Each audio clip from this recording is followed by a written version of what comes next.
Good evening, and welcome back to Lullaby Historian. Tonight, we begin another Victorian story, The Great Stasis, a rhythmic history of Victorian London winters. So, before you get comfortable, take a moment to like the video and subscribe, but only if you genuinely enjoy what I do here. And let me know in the comments where you're tuning in from and what time it is for you. It's always fascinating to see who's joining us from around the world. The Great Stasis, a rhythmic history of Victorian London winters. The geometry of the grey, the arrival of the November fog. To understand the arrival of winter in Victorian London, one must first understand the slow, rhythmic erasure of the visible world. It began not with the sudden fall of snow, but with the creeping, sentient descent of the London particular, a fog so thick, so mineral and yellow, that it was whispered to be a living entity. This was the geometry of the grey, a seasonal transition that turned the world's most populous city into a muffled labyrinth. For the American observer, accustomed to the sharp, clear transitions of the New England frost or the wide horizons of the West, the London fog was an architectural feat of nature. It was a vertical ceiling that dropped until it touched the hats of the pedestrians, a ceiling made of coal smoke, river silt, and the cold, damp breath of the Atlantic. The descent of the mustard seed mist. The arrival of the November fog followed a predictable, hypnotic cadence. It would start at the river's edge, near the damp, rotting piers of Wapping and Rotherhithe. The sound was a low-frequency hiss as the warm, industrial breath of the city met the icy current of the Thames. This was the birth of the pea souper. As the sun began to set, a weak orange disk that seemed to be drowning in the sky, the fog would detach itself from the water and begin its rhythmic crawl into the city's veins. The atmosphere was one of tactile heaviness. The fog did not just hang, it pressed. It had a weight that could be felt against the skin, a damp, greasy friction that carried the scent of 1,000,000 domestic hearths. It smelled of sulphur, charred oak, and the metallic tang of iron foundries. As it moved into the grand squares of Belgravia and the narrow alleys of Fleet Street, it performed a calculated deconstruction of the landscape. First, the distant steeples of the churches would vanish, their bells sounding distant and hollow, as if they were ringing from the bottom of the sea. Then the mid-ground would dissolve. The great stone pillars of the banks and the heavy pediments of the mansions became ghostly suggestions of themselves. Finally, the world was reduced to the 3 feet of pavement immediately before one's boots. The auditory erasure, the muffled symphony. The most profound effect of the fog was its acoustic absorption.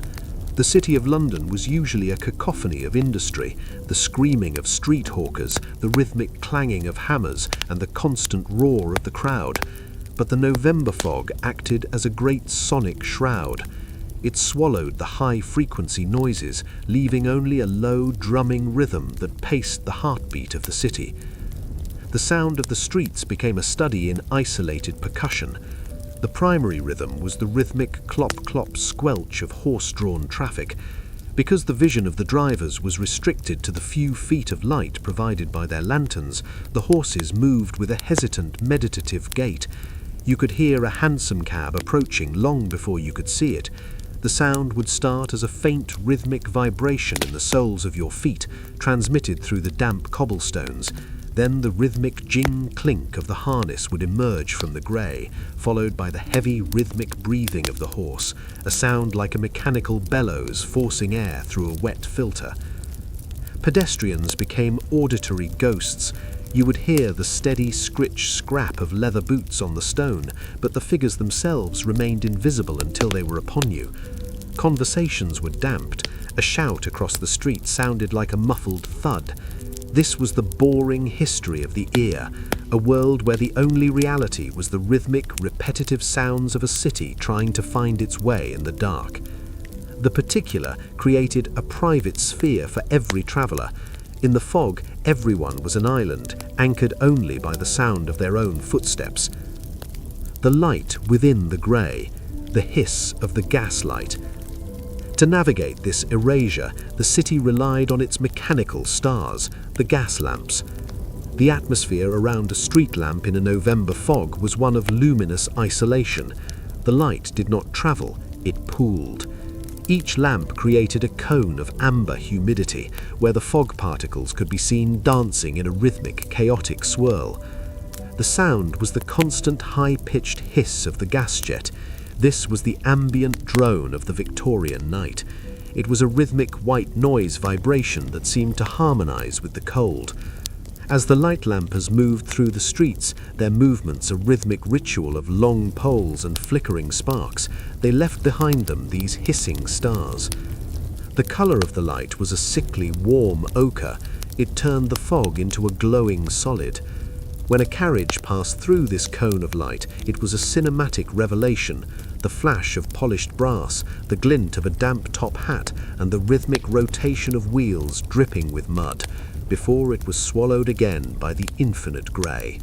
This was the geometry of the ghost light, a repetitive visual cycle that defined the winter evening.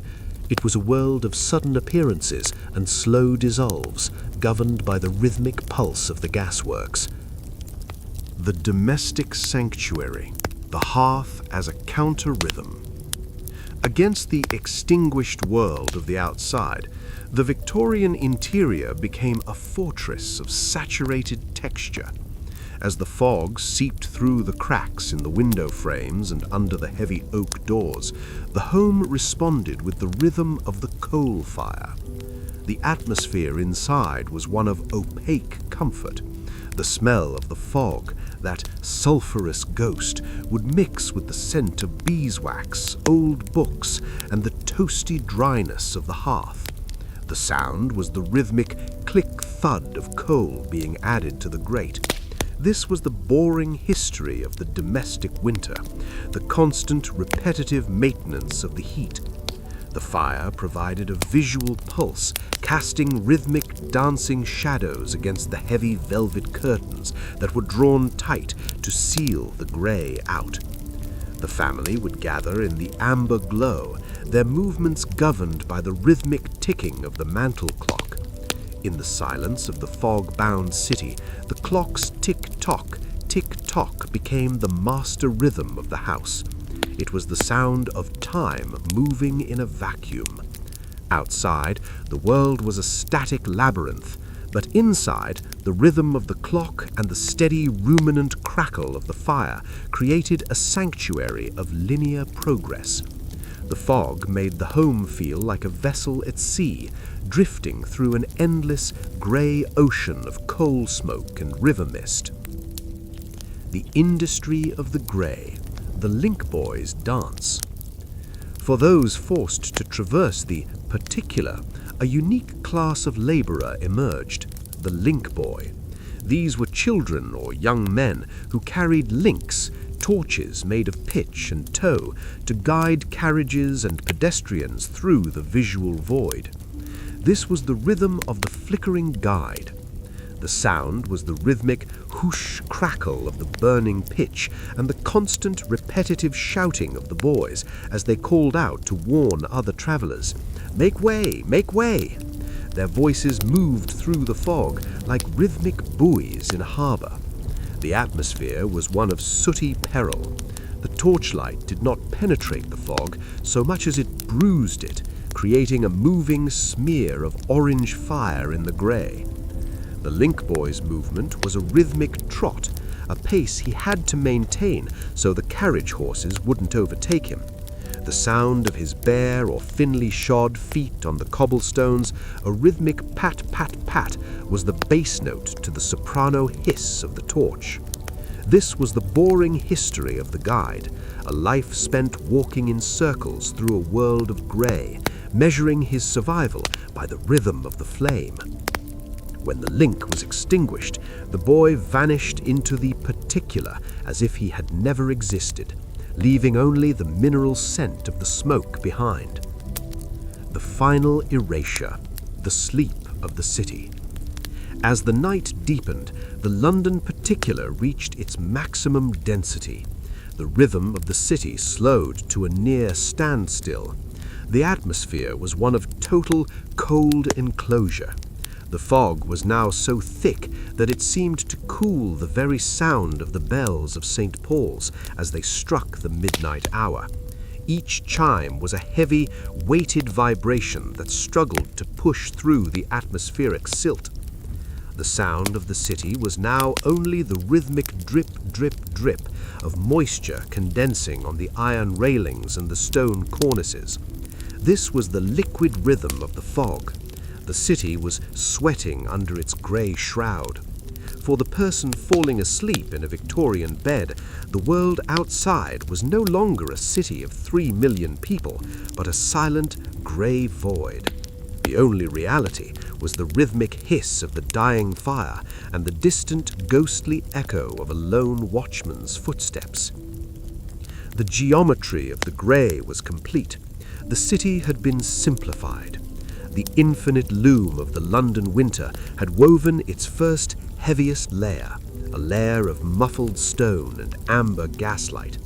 As the American audience might imagine, it was a boring, beautiful stasis, a world where nothing happened quickly, where every movement was a rhythmic struggle, and where the only escape was the infinite quiet of the sleep that follows the fog. The coal fire's pulse, the domestic symphony of hearth and grate. As the London particular solidified into a wall of yellow-grey silt outside the window panes, the Victorian home underwent a metabolic shift. The focus of human existence retracted from the sprawling, fog-choked streets and condensed into a single glowing point, the hearth. To live through a London winter was to participate in the rhythmic maintenance of the fire. This was the coal fire's pulse, a domestic symphony of metal, mineral, and flame that dictated the pace of the household. For the American visitor of the era, the British obsession with the open grate was a study of static devotion. It was not merely about warmth, it was about the acoustic and visual anchoring of the soul against the encroaching cold. The morning resurrection, the rhythm of the cinders. The day did not begin with the sun, which was often a mere myth behind the soot, but with the rhythmic clatter of the scullery maid. Long before the master of the house stirred, the boring history of the fire began in the cold blue light of 6 a.m. The atmosphere was one of chilly anticipation. The room smelled of spent carbon and the faint sour scent of yesterday's ash. The sound was the rhythmic scrape, crunch, scrape of the iron shovel against the fire brick. This was the ritual of clearing. The maid would kneel on the hearth rug, her movements a practiced repetitive dance. First came the removal of the clinkers, the fused stony remains of the night's fuel, which fell into the galvanized bucket with a heavy metallic thud. Then came the sweeping of the fine grey ash, a sound like a dry whisper of silk on stone. The resurrection of the fire followed a strict geometric progression. First, the foundation of paper crumpled into rhythmic spheres, then the architecture of kindling laid in a crosshatch pattern that allowed the cold air to circulate, and finally the weight of the walls, the black shimmering nuggets of Welsh anthracite. The sound of the first match striking was a sharp singular event, followed by the rhythmic hiss and pop of the wood catching. This was the heartbeat of the house beginning to thrum. The boring history of the morning was the history of waiting for the glow, a slow transition from the blue-grey of the frost to the flickering orange of the lived-in room.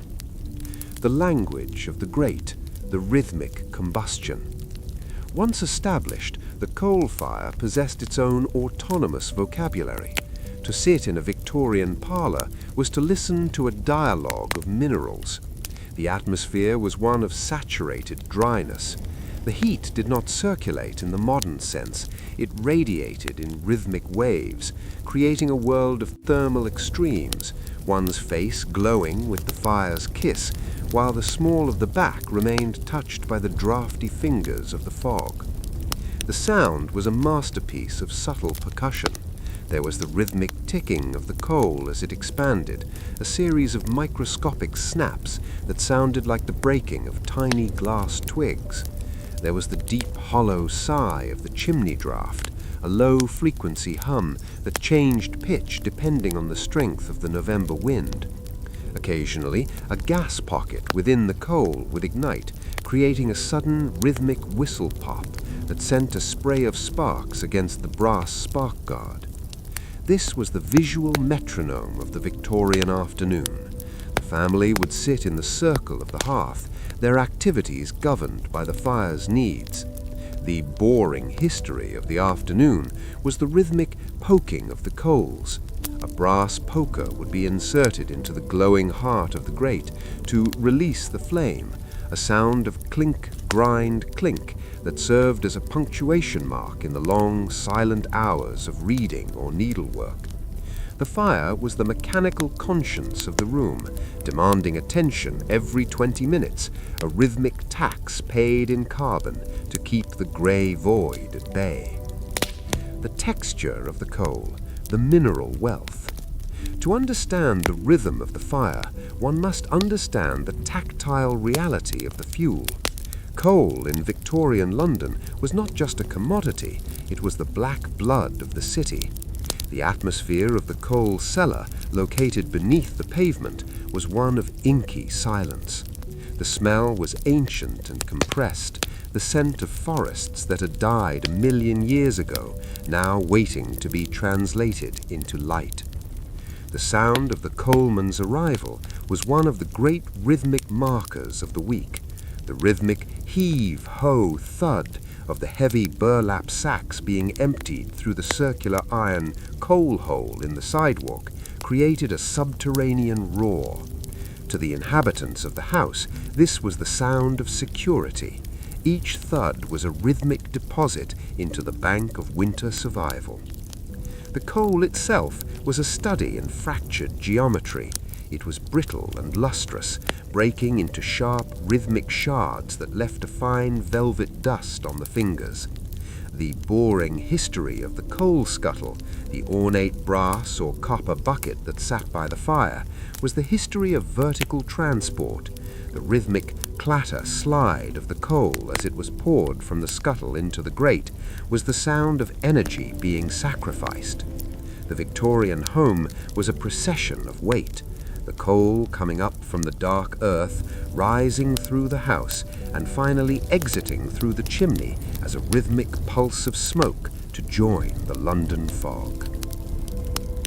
The symphony of the kettle, the aqueous counterpoint. No Victorian hearth was complete without the rhythmic presence of the copper kettle.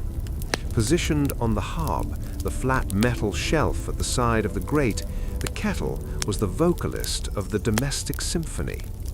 The atmosphere was one of humid comfort. The dry heat of the coal was softened by the whispering plume of steam that rose from the kettle's spout. The sound was a progressive rhythmic build-up. It started as a low vibrational growl, the song of the simmer. As the heat from the coal seeped through the copper, the bubbles began to rise in a rhythmic succession, creating a sound like distant rain on a tin roof.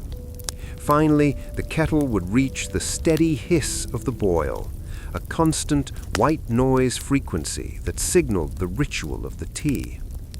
This was the domestic anchor, the rhythmic clink of the teapot lid, the swish of the boiling water, and the tinkle of the silver spoon against the bone china were the high notes of the winter afternoon. The boring history of the tea table was the history of social lubrication. While the fog outside erased the world, the rhythmic pouring of the tea reinforced the interior. The kettle and the fire worked in a binary harmony, one providing the static heat, the other the fluid motion, creating a sensory bubble that felt impenetrable. The evening descent, the rhythm of the embers. As the night deepened and the London particular pressed its heavy, damp face against the window shutters, the fire entered its final, most hypnotic phase. The rhythm of the flame gave way to the rhythm of the glow. The atmosphere was one of somnolent intimacy. The bright, flickering yellows faded into a deep, pulsing crimson.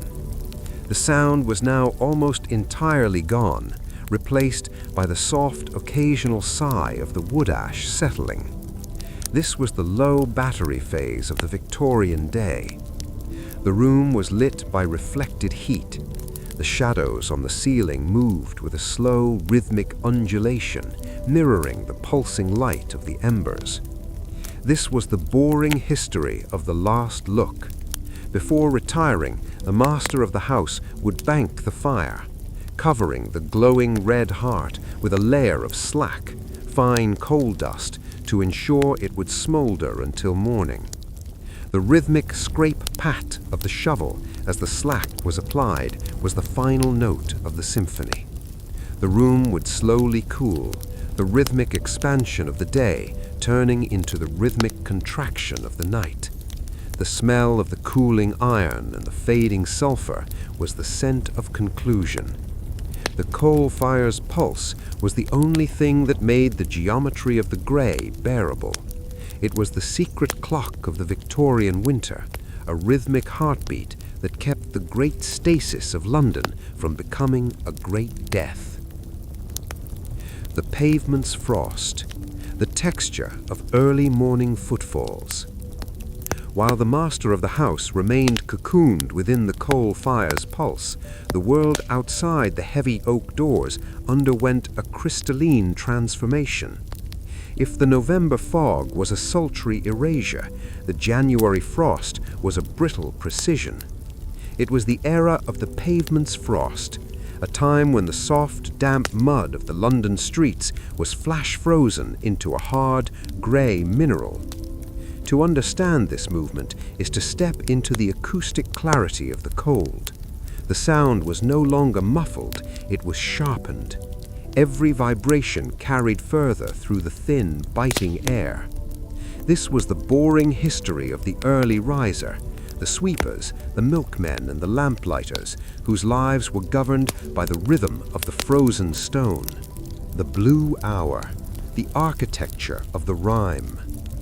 The early morning in a Victorian winter was defined by the blue hour, that transition between the absolute black of the coal-smoked night and the pale, sickly grey of the winter dawn.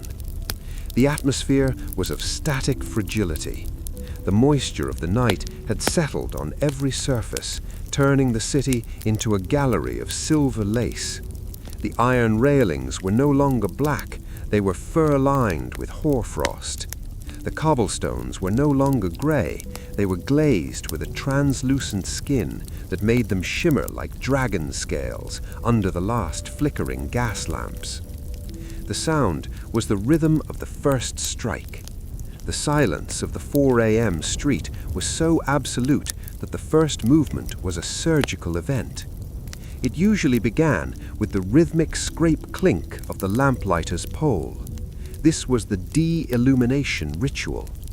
As he moved from lamp to lamp, his long wooden pole would catch the iron lever, and the hiss of the gas would die with a rhythmic pop-hiss.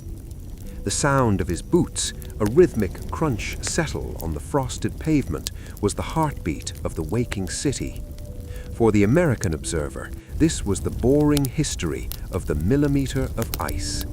It was a world where a single degree of temperature change altered the acoustic profile of the entire neighborhood. The milkman's cadence, the percussion of glass and hoof. Following the lamplighter came the most reliable metronome of the morning, the milkman. The atmosphere was one of chilled domesticity. The smell was a mixture of frozen manure and the sweet, fatty scent of unpasteurized cream. The sound was a masterpiece of high-frequency percussion. It began with the rhythmic clatter jingle of the milk float, a small horse-drawn cart filled with metal crates. As the cart rolled over the frozen stones, the glass bottles would vibrate against one another, creating a crystalline shimmer of sound that bypassed the ears and settled in the teeth. Then came the rhythm of the step and clink. The milkman would jump from his cart, his heavy, hobnailed boots striking the ice with a rhythmic crack-slide. He would carry the wire carrier to the doorsteps, the sound of the bottles being placed on the stone, a sharp rhythmic tink-tink, signaling to the sleeping householders that the world was still turning. This was the boring history of the glass transition. The milk, often slightly frozen at the neck of the bottle, represented the liquid resistance to the London cold. The milkman's rhythm was unyielding. He was the mechanical link between the farm and the fireplace, moving through the frost with a robotic persistence. The crossing sweeper's prayer, the rhythm of the broom. As the light shifted from blue to grey, the human scavengers of the frost appeared, the crossing sweepers. In a city where horses deposited a constant rhythmic stream of waste, a frozen street was a hazardous labyrinth. The atmosphere around a crossing was one of frosty desperation. The sound was the rhythmic swish thump of the birch broom. The sweeper, often a child or an elderly man in layers of tattered, frozen wool, would clear a narrow path across the street for wealthy pedestrians. This was the rhythm of the path. Swish, swish, swish. The broom moved through the frozen slush and the horse dung, creating a scurrying sound that was the white noise of the Victorian morning. The sweeper's rhythm was reactive. He would pause when a carriage approached, the rhythmic rumble groan of the iron wheels on the ice, providing a bass accompaniment to his light brushing. The boring history of the sweeper was the history of the clean inch. He spent his life maintaining a tiny geometry of order in a world of frozen chaos. To the pedestrian, the sweeper was a rhythmic ghost, his presence marked only by the tink of a copper penny hitting his tin cup, a sound that was bright and cold, much like the morning air itself. The horse's breath, the steam age pulse. Central to the pavement's frost was the rhythm of the working animal. In the Victorian winter, the horse was not a romantic figure. It was a steam-powered machine made of flesh and blood. The atmosphere around a standing carriage was one of biological heat. The sound was the rhythmic hiss-puff of the horse's breath. In the sub-zero air, the horse's exhalation became a visible plume, a rhythmic cloud of white steam that billowed out with every heartbeat. The sound was a heavy, wet huff, huff, huff, like a low-pressure valve releasing. This was the rhythm of the interior furnace.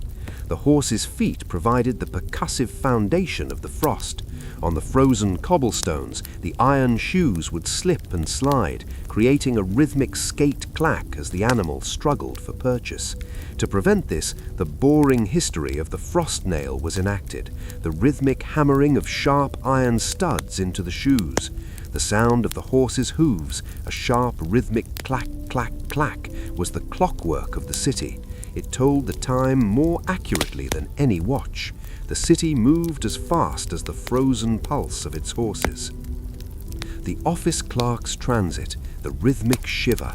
By 8:30 a.m., the middle-class exodus began. Thousands of clerks and shop workers emerged from the suburbs, their movements a study in thermal anxiety. The atmosphere was one of brisk grey urgency. The air was now thick with breathed fog, a mixture of the natural frost and the exhaled moisture of 1 million people. The sound was the rhythmic tramp, tramp, tramp of thousands of leather soles hitting the frozen ground. This was the march of the commute. Unlike the hesitant gait of the fog, the rhythm of the frost was fast and sharp. People moved quickly to keep their blood moving. The sound was a collective shiver, a rhythmic tap, tap, tap of umbrellas being used as walking sticks to test the slickness of the ice. The sound was the constant rhythmic thump, hiss of the piston. This mechanical heartbeat was the only thing that broke the static silence of the frozen river. As the tug's iron-reinforced bow hit the ice floes, the sound was a rhythmic shatter roar. The ice would break into 1,000 shards, which would then rhythmically scrape along the metal hull with a sound like tearing silk. The tug's rhythm was the rhythm of the breach.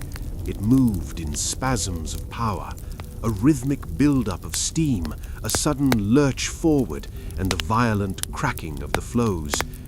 The boring history of the tug was the history of opening the lane. Behind the tug, a rhythmic wake of dark, open water would briefly appear, only to be rhythmically refilled by the shifting slush as soon as the vessel passed. The tug was a mechanical Sisyphus, fighting a liquid enemy that refused to stay conquered. The dockside vigil, the rhythm of the silent crane. At the edges of the river, in the great stone basins of the East India or St. Catherine docks, the rhythm of trade slowed to a muffled stall. The atmosphere was one of suspended weight. The towering masts of the sailing ships were rigid with ice, their ropes looking like thick white cables of glass. The sound was the rhythmic crank and groan of the hydraulic cranes. Because the water in the hydraulic pipes was prone to freezing, the cranes moved with a hesitant, stiff cadence. The sound was a rhythmic whir, clunk, sigh, a mechanical complaint against the cold. The boring history of the docks was the history of static inventory. The wealth of the world, the tea, the silk, the spices, sat trapped in the timber, awaiting for the rhythm of the thaw. The dock workers moved with a rhythmic slowness. Wrapped in layers of burlap and wool, they would rhythmically beat their hands against their thighs to keep the sensation in their fingers. The sound was a rhythmic clap, clap, clap, a human percussion that echoed off the high brick walls of the warehouses. This was the rhythm of the weight. The docks were a frozen archive of the Victorian world, a place where the infinite loom had been locked in the ice. The river mist, the rhythmic dissolve. As the sun set over the Pool of London, the river would generate its own aqueous fog. This was not the yellow particular of the streets, but a pure white ghost made of river breath. The atmosphere was one of deep, damp erasure. The sound was the rhythmic blowing of the foghorns. These were dismal, low-frequency moans that signaled the rhythmic presence of the invisible ships. Hoo-ah, hoo-ah. The sound travelled over the ice, bouncing off the stone bridges in the brick warehouses, creating a labyrinth of echoes. The boring history of the river mist was the history of spatial uncertainty. In the fog, the river felt infinite. The sound of the rhythmic oar would emerge from the white void, a rhythmic thud, splash, scrape, and then vanish again. This was the acoustic mirage of the winter Thames. The river was no longer a physical place, it was a rhythmic idea, a vibration in the grey. The watermen would navigate by the rhythm of the echo, listening for the bounce back of their own voices against the frozen piers. The final freeze, the settlement of the silt. The movement concludes with the absolute stillness of the midnight tide. By 2 a.m., even the tidal shove seemed to lose its energy.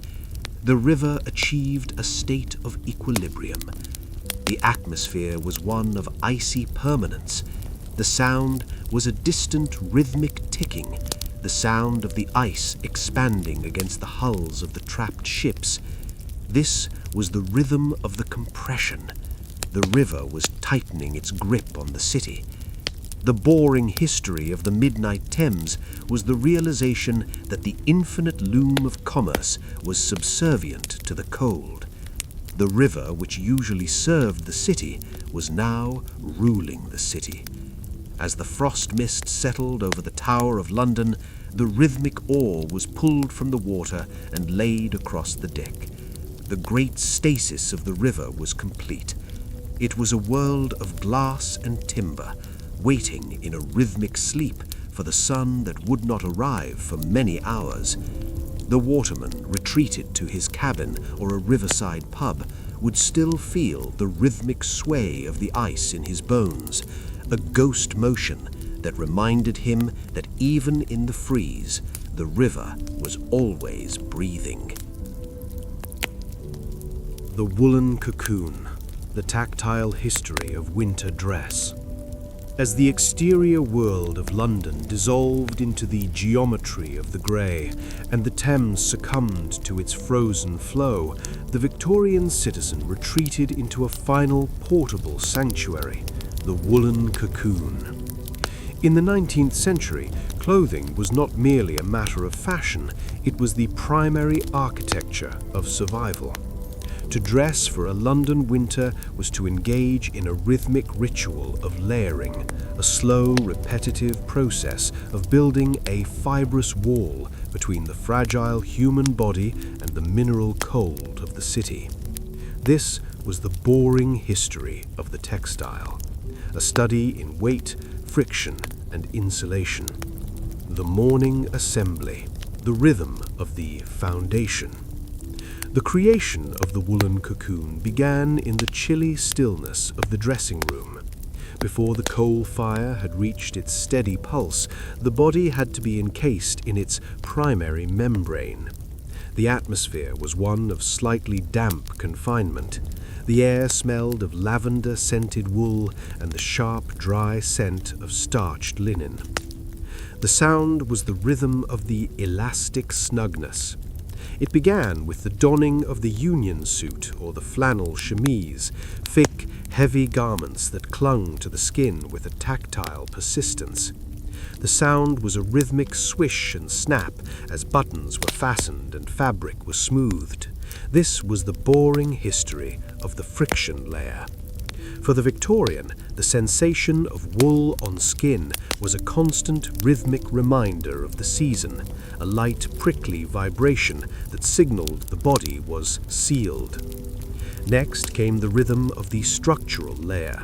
For men, this involved the heavy woolen trousers and the high-collared waistcoat. For women, it was the rhythmic lacing of the corset and the addition of multiple flannel petticoats. The sound was the rhythmic pull and creak of the laces and the heavy rustle of the wool. This was the architecture of the interior. By the time the foundation was complete, the individual felt weighted. The body was no longer a fluid thing. It was a columns of fabric, prepared to resist the symphonic chill of the exterior. The greatcoat, the rhythmic armor. The most significant component of the woolen cocoon was the outer layer, the greatcoat or the heavy velvet mantle. These were not garments, they were movable fortresses. The atmosphere was one of leaden protection. A Victorian winter coat could weigh as much as 10 pounds, a static weight that pulled at the shoulders and slowed the rhythm of the walk. The sound was the rhythmic buttoning ritual. Victorian coats featured long rows of heavy horn or brass buttons. The sound was a rhythmic click and push as each button was forced through the stiff, frozen wool. Click, push, click, push. This was the final seal. Once the last button was fastened at the throat, the individual was fortified. The texture of the wool was dense and oily. It was designed to repel the particulate, the yellow fog, allowing the soot and moisture to sit on the surface of the fibers rather than penetrating to the skin. The boring history of the woolen surface was a study in hydrophobic resistance. As the person moved through the street, the coat would develop a rhythmic swish, a sound of heavy friction that acted as an acoustic barrier against the distant roar of the city. To wear the greatcoat was to inhabit a muffled dimension, where the only sounds were the internal cadence of one's own breathing and the soft thud of gloved hands against the wool. The accessories of the void, the rhythm of the seal. To complete the woolen cocoon, the gaps in the armor had to be addressed. This involved the rhythmic application of the accessories, the scarf, the gloves, and the hat. The atmosphere was one of claustrophobic safety. The sound was the rhythm of the tucking and wrapping. The muffler, a long, heavy strip of knitted wool, was wrapped multiple times around the neck and mouth.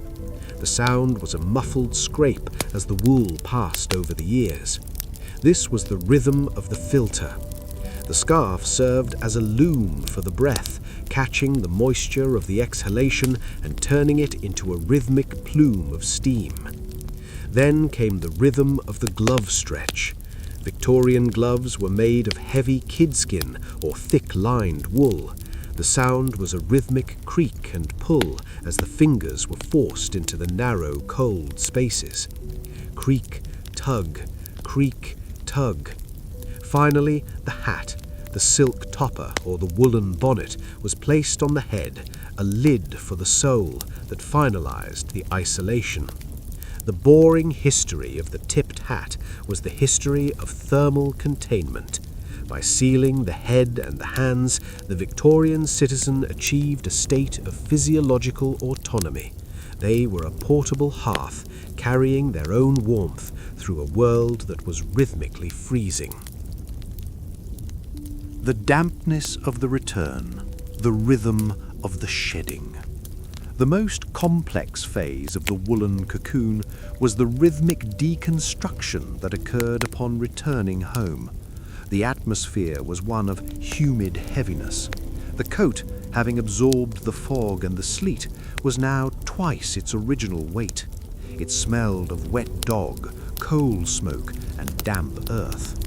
The sound was the rhythm of the brushing.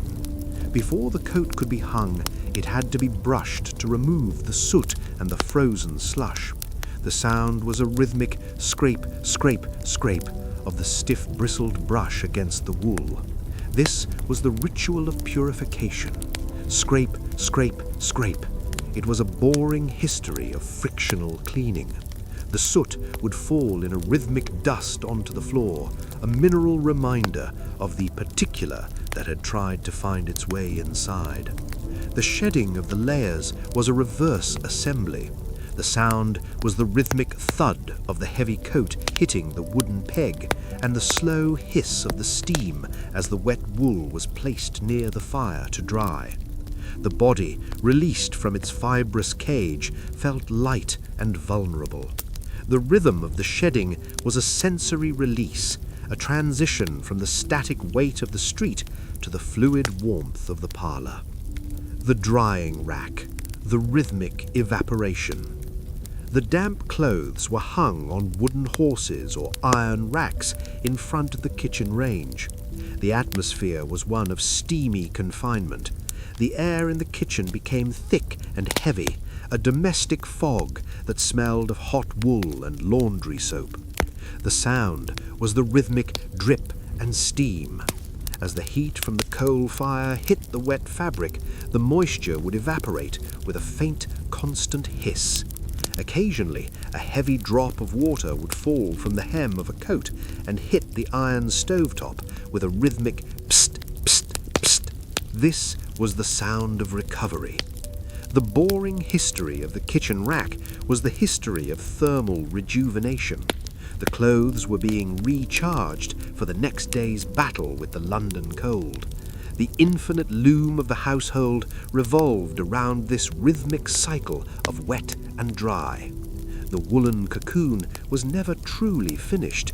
It was a process of constant maintenance, a rhythmic oscillation between the heavy protection of the outside and the light vulnerability of the inside. As the house fell silent at midnight, the only sound was the soft, fibrous groan of the drying wool, the silent heartbeat of a city that survived by encasing itself in the loom. The gaslight flicker, the acoustic loneliness of the evening street. As the sun, a pale, indifferent observer, slipped behind the jagged silhouette of the London skyline, the city did not descend into total darkness. Instead, it entered the era of the combustion glow. This was the gaslight flicker, a nocturnal rhythm that transformed the woolen cocoon of the citizen into a moving silhouette. To walk the London streets at night in midwinter was to participate in a rhythmic pulsation of shadow and sulphur. The gaslight was not a steady electric stare, it was a breathing light, a mechanical heartbeat that hissed and sputtered against the weight of the London particular. For the American traveller of the 1880s, the London night was an atmospheric paradox, a place of blinding yellow pools and absolute obsidian alleys. The hiss of the invisible, the rhythmic overture. The transition from dusk to night was marked by the rhythmic appearance of the lamplighter.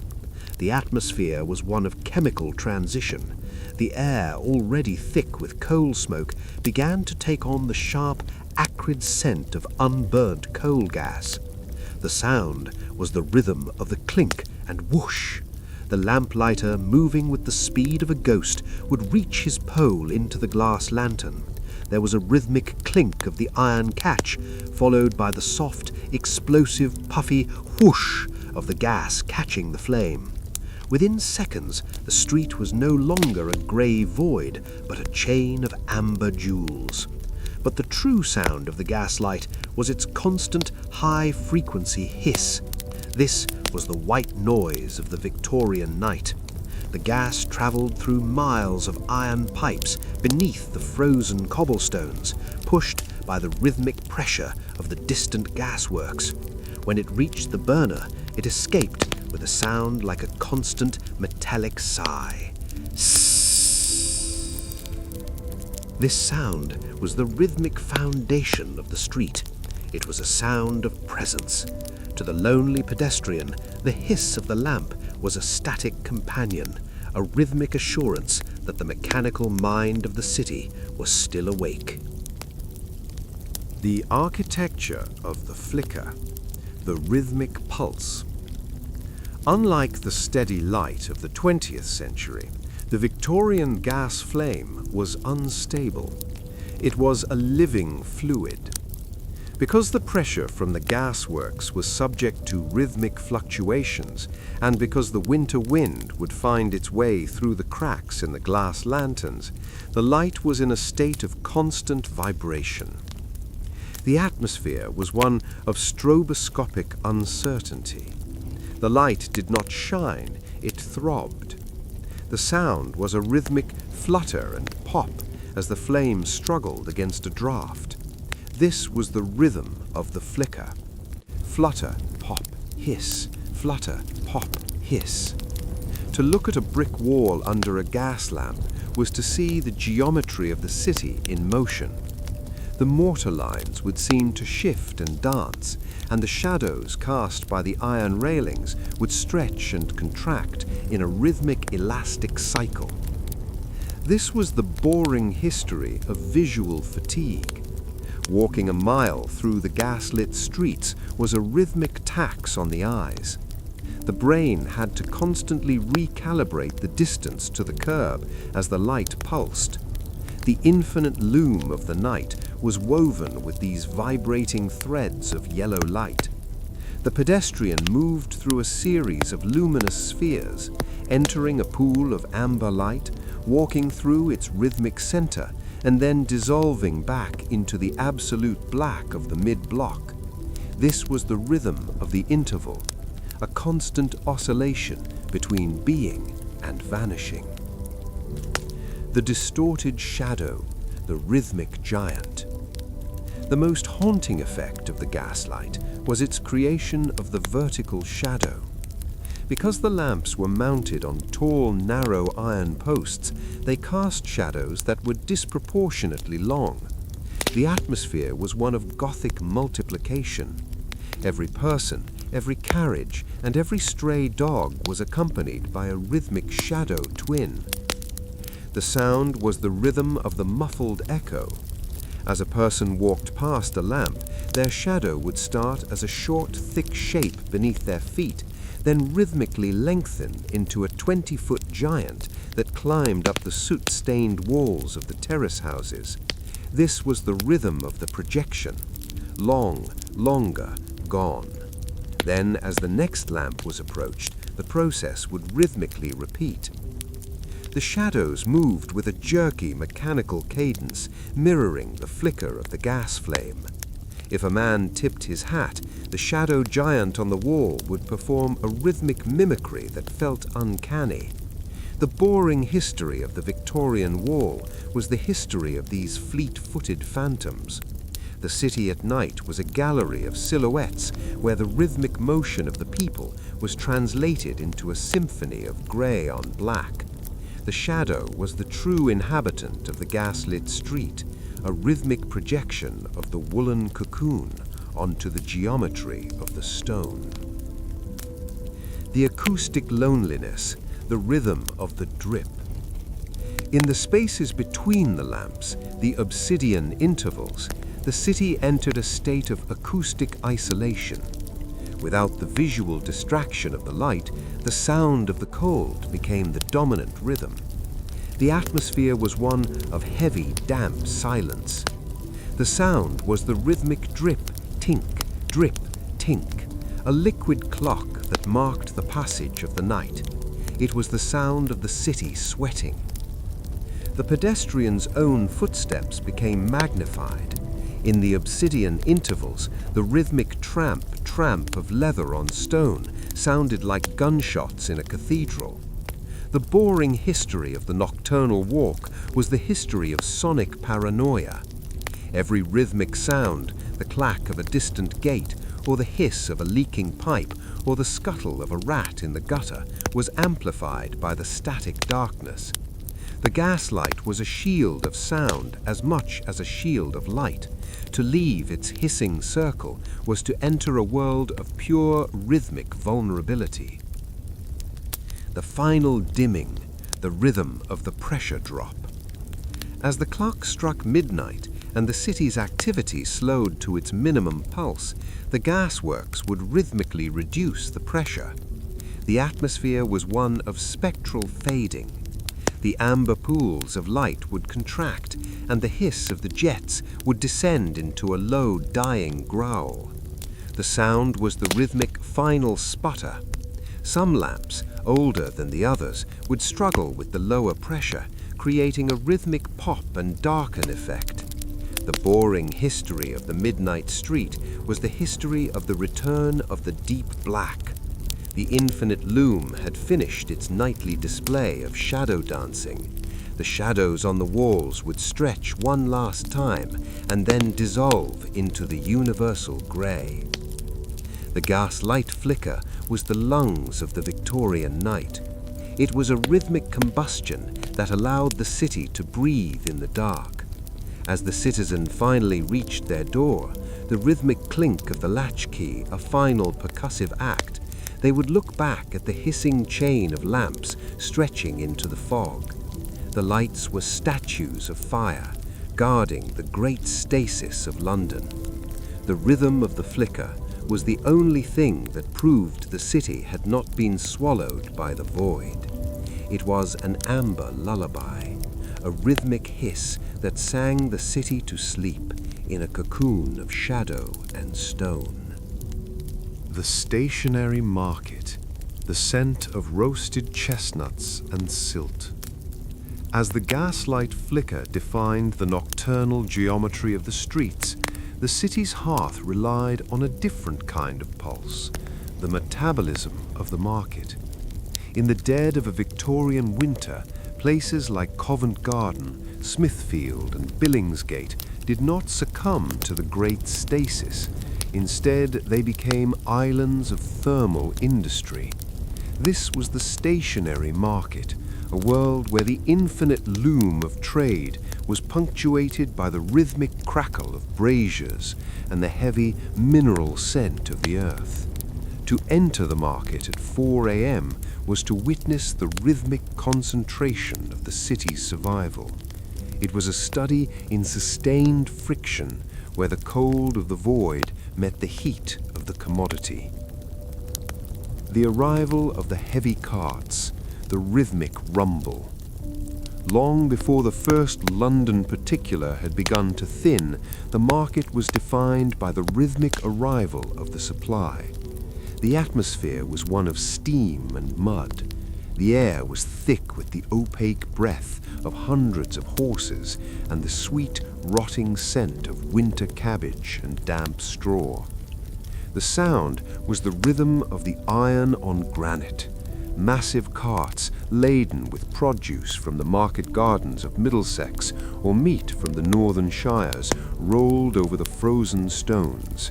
The sound was a deep, constant groan of wooden axles under immense weight, followed by the rhythmic clatter-crash of iron-rimmed wheels hitting uneven sets. Thump, rumble, thump, rumble. This was the industrial bass note of the morning.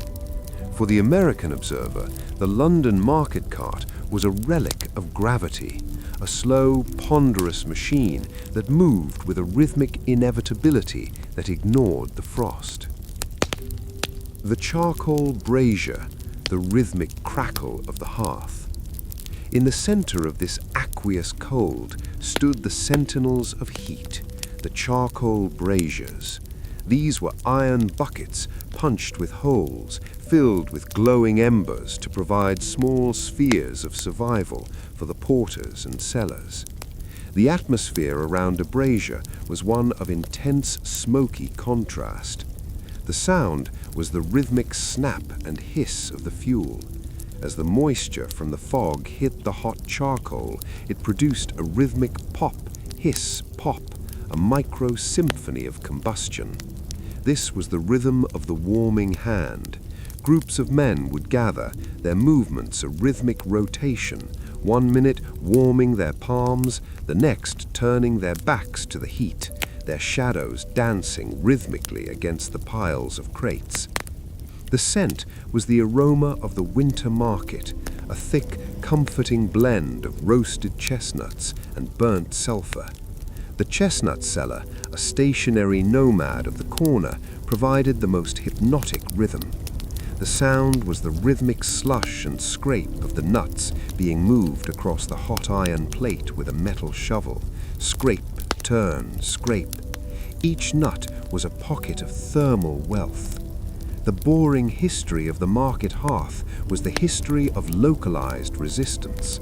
The brazier did not heat the market, it created rhythmic intervals of life in a world of static death.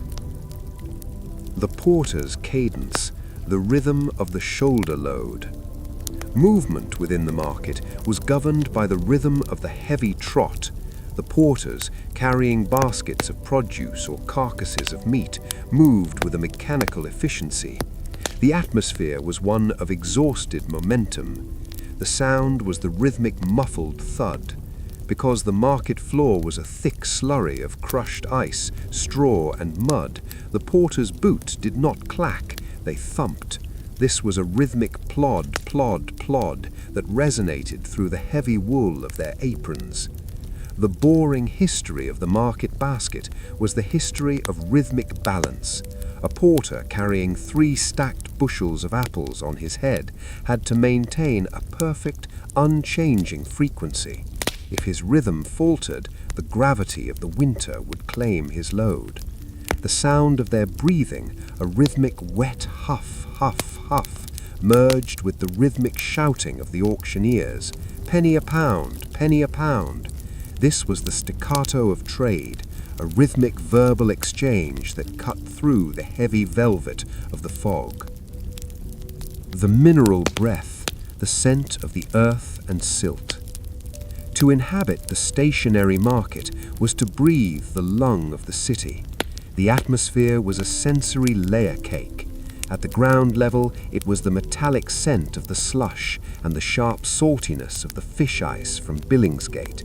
At head level, it was the earthiness of the root vegetable, the smell of damp soil and potato skin. The sound was the rhythmic splash and drain of water. To keep the produce from looking frostbitten, it was rhythmically doused with water from the pumps.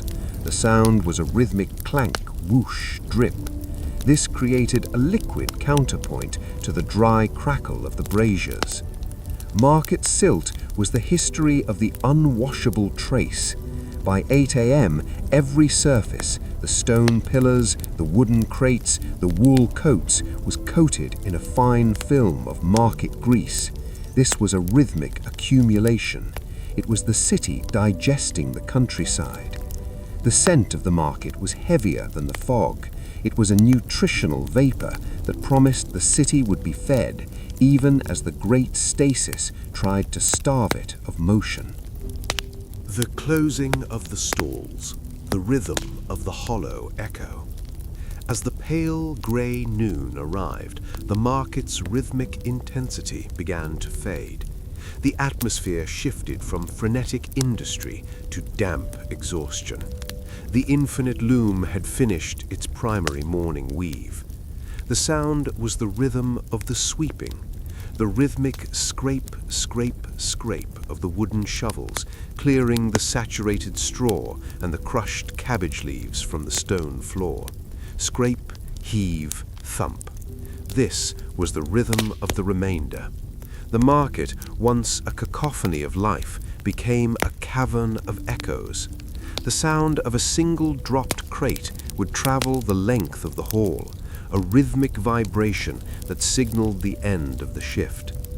The boring history of the market closing was the history of the lingering heat. Long after the carts had left, the charcoal braziers would remain as dying embers, their rhythmic hiss a final sonic ghost of the morning's fire.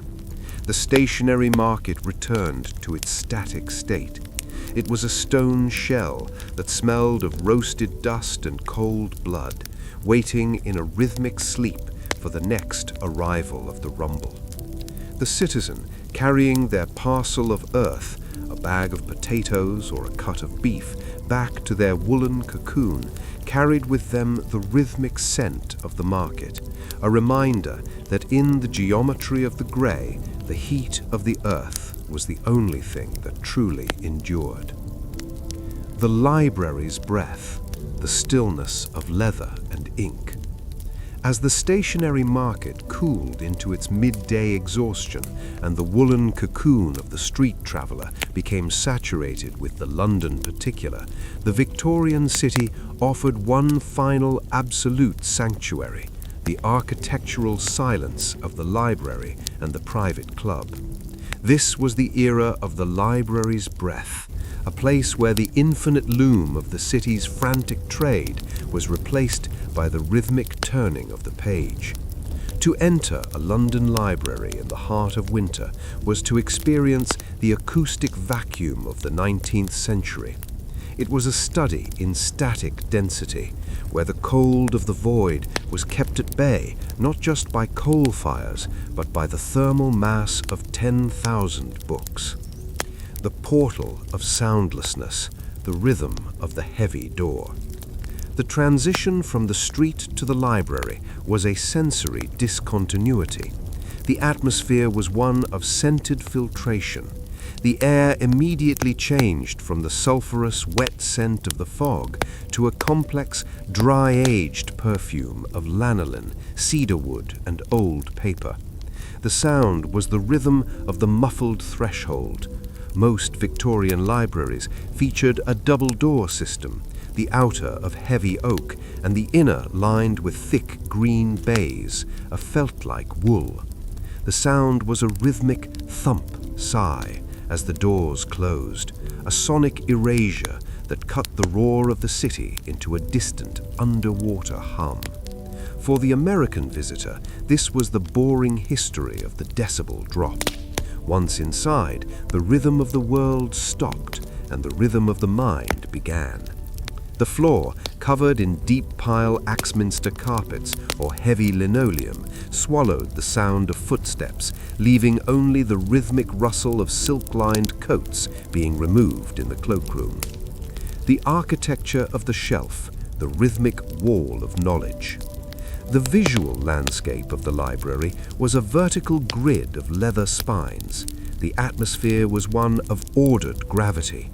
The walls were not merely partitions, they were insulators of intellect. The sound was the rhythm of the frictional slide. When a reader pulled a heavy leather-bound volume from its shelf, it produced a rhythmic shh thud, the sound of skin on wood. Shh clunk. This was the percussion of the scholar. Every book was a stone in the wall of silence. The boring history of the library spine was the history of static color. Thousands of books in oxblood red, forest green, and midnight blue created a rhythmic pattern that absorbed the light of the gas lamps. The light in a library did not bounce, it was captured by the rough textures of the paper and the matte surfaces of the bindings. The atmosphere was a steady brown radiance. In this room, time was mineralized. The rhythmic dusting of the shelves by the librarian, a sound of soft, repetitive flicking with a feather duster, was the only clock that mattered. The reader's vigil, the rhythm of the turning page. The primary action of the library was the rhythmic consumption of text. The atmosphere around a reading desk was of intense frozen focus. The smell was the acreage of ink, a sharp metallic scent that rose from the freshly cut pages of the morning's Times or a new edition of a Dickens novel. The sound was the master rhythm of the library, the page turn. It was a sound that occurred at unpredictable but constant intervals. Crinkle, flip, smooth. It was a rhythmic dry whisper that echoed through the high domed ceilings. This was the respiration of the room. The paper knife was the history of the clean cut. In the Victorian era, many books arrived with their pages uncut at the top. The reader would use a flat, bone or ivory knife to rhythmically sunder the paper. The sound was a rhythmic zip, zip, zip. This was a sanctified destruction. Each cut was a rhythmic entry into a new world. The readers moved with a synchronized stillness, their breathing a low collective hum that provided the bass note to the treble flip of the paper. In the library, the Great Stasis was not a burden, it was a rhythmic luxury. The ink and the quill, the rhythm of the scratch. For those who were not merely reading but recording, the library offered the rhythm of the script. The atmosphere in the writing room was one of ink-stained diligence. The sound was the rhythmic scratch, scratch, dip. Whether using a traditional quill or a modern steel-nibbed pen, the act of writing was a percussive performance. The rhythmic squeak of the nib against the parchment was the voice of the archive. Scratch, scratch, scratch, dip. The rhythmic clink of the pen hitting the glass inkwell was the mechanical punctuation of the fort. This was the boring history of the sander.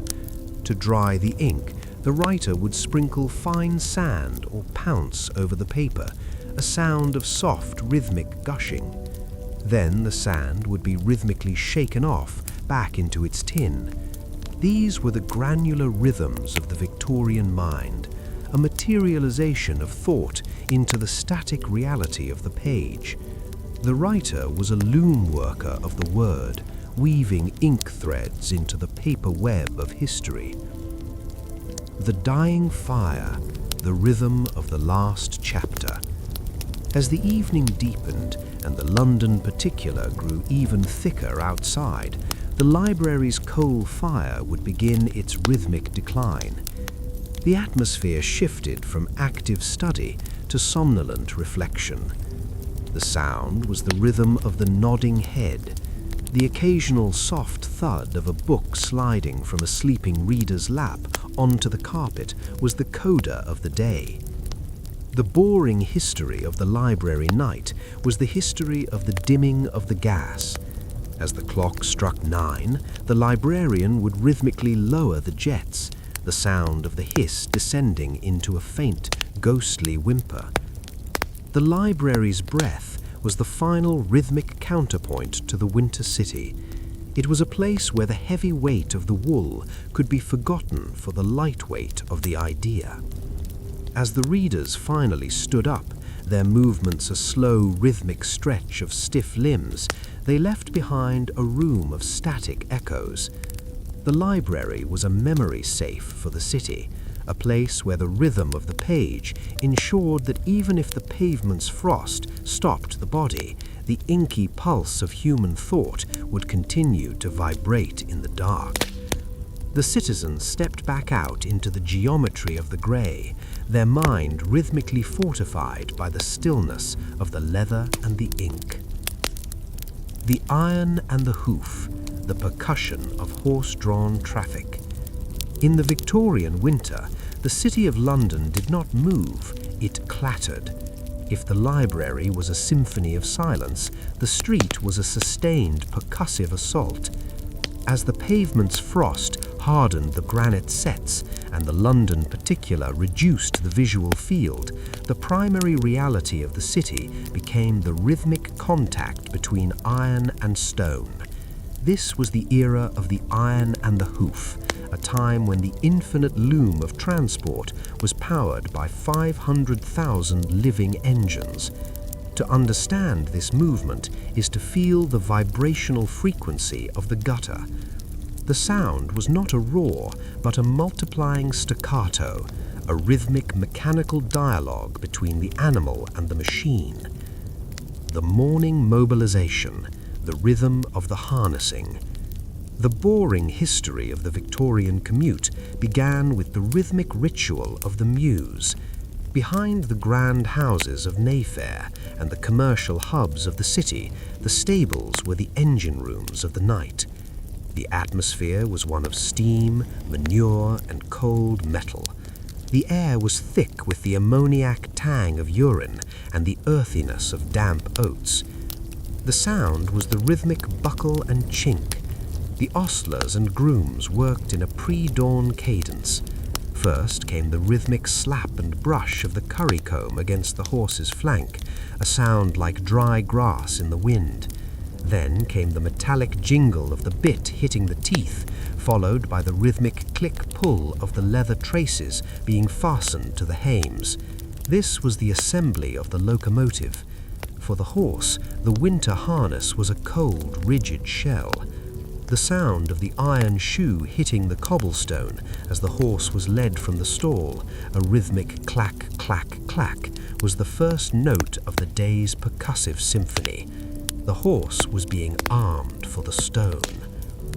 The granite echo, the rhythm of the iron-rimmed wheel. Once on the move, the Victorian street became a gallery of rhythmic vibration. The atmosphere was one of jolting momentum. Unlike the rubber-tired world of the future, the 1880s moved on hard friction. The wheels of the hansom cabs, the omnibuses, and the heavy drays were all bound in iron. The sound was the master rhythm of London, the granite roar. It was a rhythmic rumble, groan, clatter that occurred millions of times a day.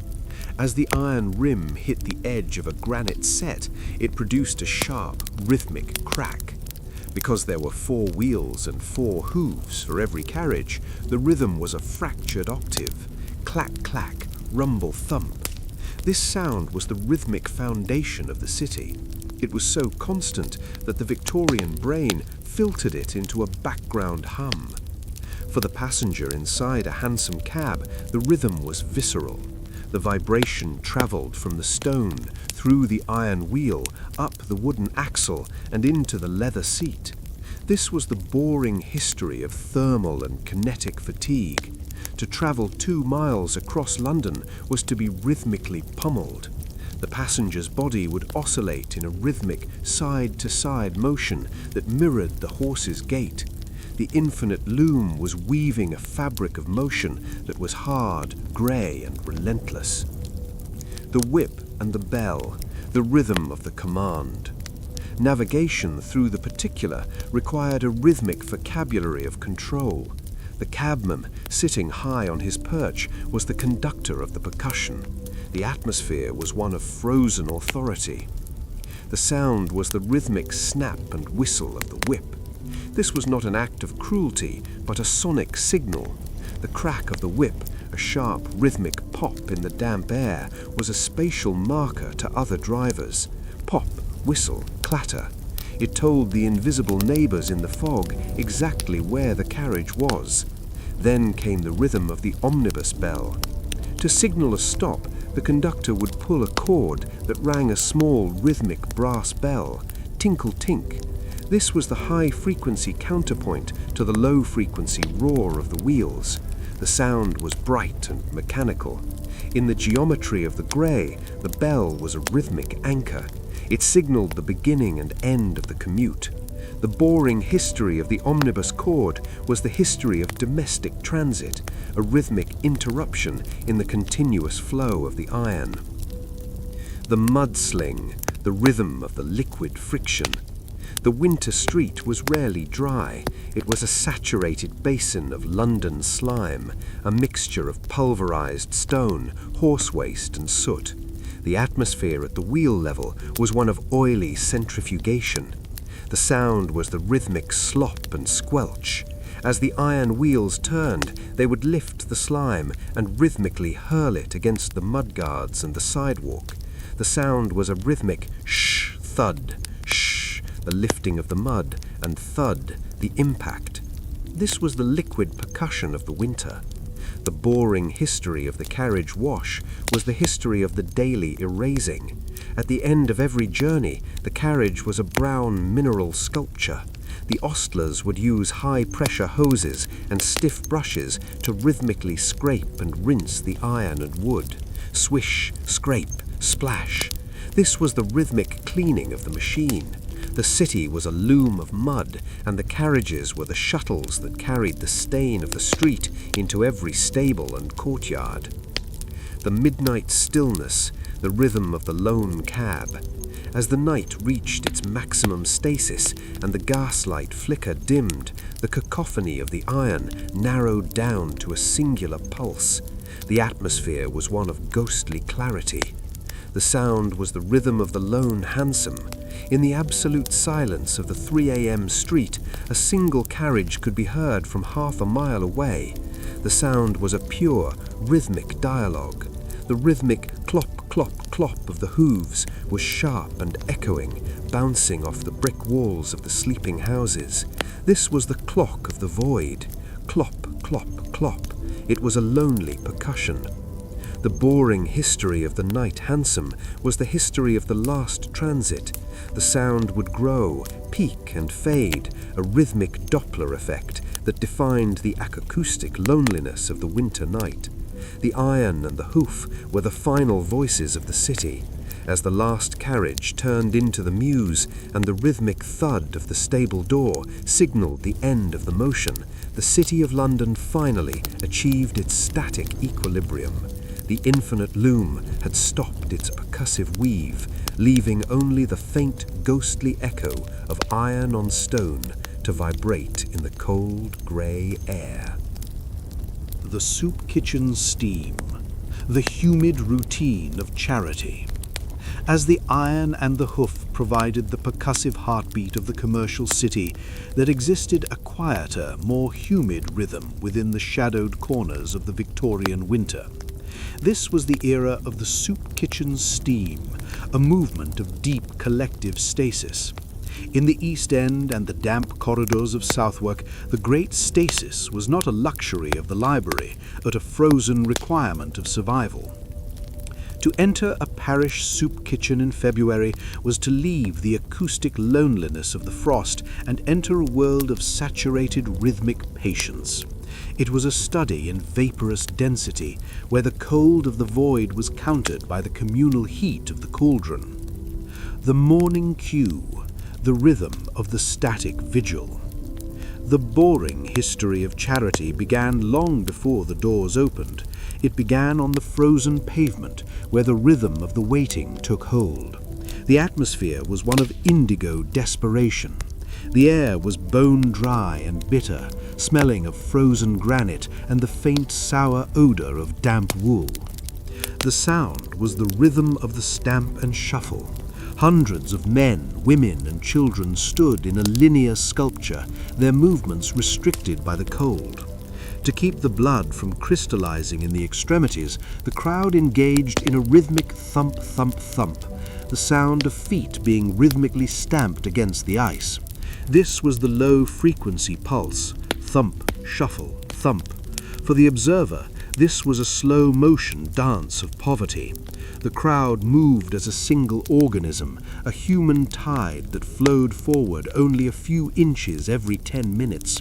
The sound of their breathing, a collective rhythmic wheeze, created a shared cloud of steam that hung over the street like a low atmospheric shroud. The infinite loom was weaving a fabric of endurance, where the only thread was the rhythmic hope of the opening latch. The opening of the hall, the rhythm of the humid gush. When the heavy wooden doors finally swung open, the atmospheric equilibrium was shattered. The atmosphere was one of sudden opaque suffocation. A gush of hot, meat-scented vapor would pour out into the freezing street, meeting the London particular in a violent thermal collision.